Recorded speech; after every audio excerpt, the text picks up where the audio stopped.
So we are conducting solidarity pickets with our CUPE members. We're going from unit to unit in order to try to get our employer to come back to the table and bargain with us in a fair and equitable way. We've had a really trying time getting to a deal. We haven't had a contract since 2017. We've been trying to get a first contract. So we've had challenges with this employer, this current administration actually. The employer doesn't bargain.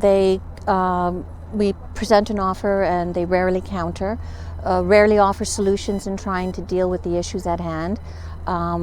They tabled proposals in March and haven't moved from that position.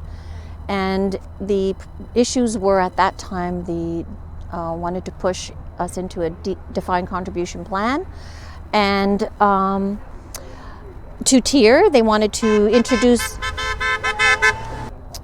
We never had any dispute about the wages. That was always agreed to, retro, all that. That was all fine. At the last moment, the eve before the strike, they withdrew the two-tier proposal and decided they wanted to change the recognition clause and exclude one of our positions, which would undermine not only our bargaining unit, but our strike.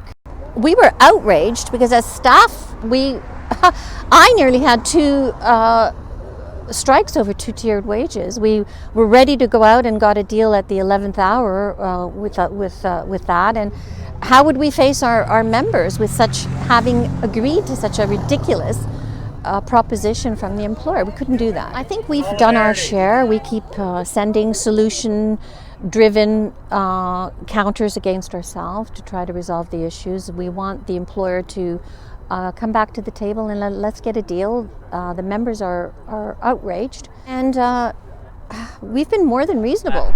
CUPE ought to know better, right? Implementing two-tier classifications and going after your pension, imposing a pension plan that you don't want.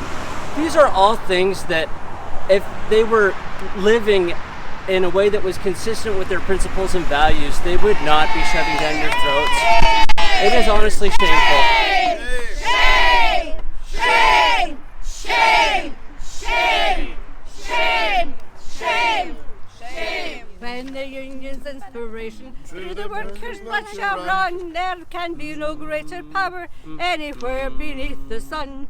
Yet what force on earth is weaker than the feeble strength of one? But the union makes us strong.